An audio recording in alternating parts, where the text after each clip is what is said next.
നമ്മുടെ അനുദിന ജീവിതത്തിൽ സംഭാവനകൾക്കായി നമ്മെ സമീപിക്കുന്ന പലരെയും നാം കണ്ടുമുട്ടാറുണ്ട്.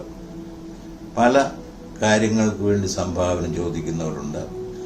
അതുപോലെ തന്നെ പ്രത്യേക ആവശ്യങ്ങൾക്ക് വേണ്ടി, സ്വന്തം ആവശ്യങ്ങൾക്ക് വേണ്ടിയൊക്കെ ചോദിക്കുന്നവരുണ്ട്.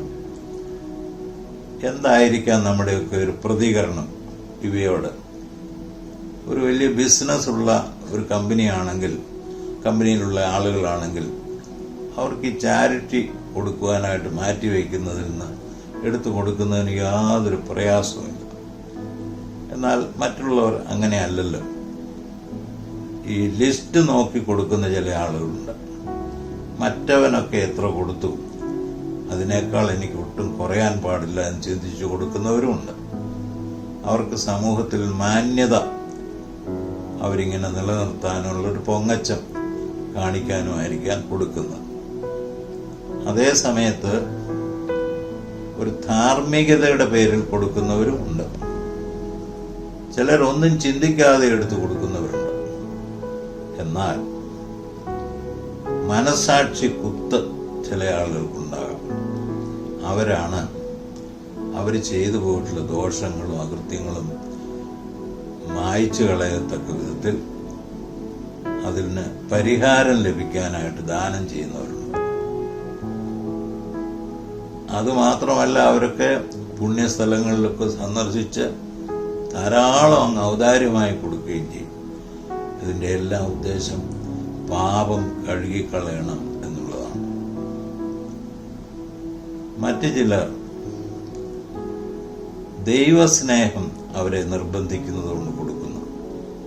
അതായത് യേശുവിന്റെ ഒരു മനസ്സലിവ്, അവിടുന്ന് ഈ ലോകത്തിൽ കണ്ടുമുട്ടി അനേകരോട് പ്രദർശിപ്പിച്ചതായിട്ടുള്ള സഹാനുഭൂതി ജീവിതത്തിൽ പകർത്തുവാൻ ആഗ്രഹിക്കുന്നവർ അവരോട് ഏകീഭവിച്ചുകൊണ്ട് അവരുടെ വേദന, അവരുടെ ദുഃഖം, അവരുടെ സങ്കടം ഇവയൊക്കെ മനസ്സിലാക്കി സഹായിക്കുന്നവർ.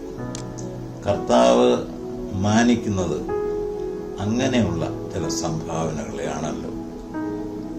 ഒരിക്കൽ ഫ്രാൻസിസ് മാർപ്പാപ്പ ബിഷപ്പ് പോപ്പ് അദ്ദേഹം ഇങ്ങനെ ഒരു സംഭാഷണത്തിൽ ഏർപ്പെട്ട് ഞാൻ വായിക്കുകയുണ്ടായി.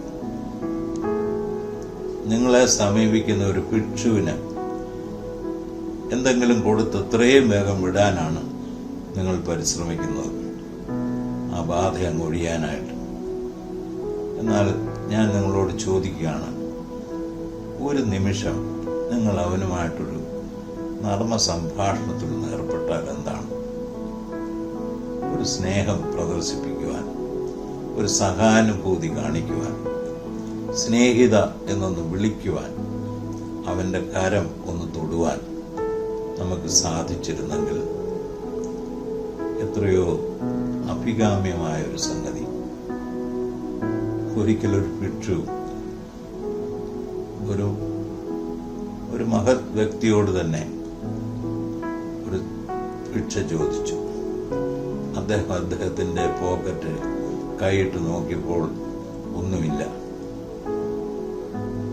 സ്നേഹിത, എന്റെ കൈവശം ഇപ്പോൾ ഒന്നുമില്ലല്ലോ എന്നൊരു മറുപടി കേട്ട ഉടനെ ആ ഭിക്ഷു പ്രതികരിച്ചത് ഇങ്ങനെയാണ്: താങ്ക്സ്, നന്ദി എന്നായിരുന്നു പറഞ്ഞ ഉടനെ ഈ മഹൽ വ്യക്തി ചോദിക്കുകയാണ്, നീ എന്താ എന്നോടിങ്ങനെ താങ്ക്സ് പറയുവാൻ കാരണം? ഒന്നും തരാതിരുന്നപ്പോൾ.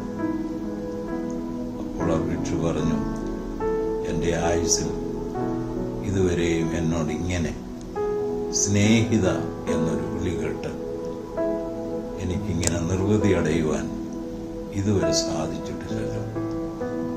അതിനാണ് ഞാൻ പറഞ്ഞത് എന്ന്.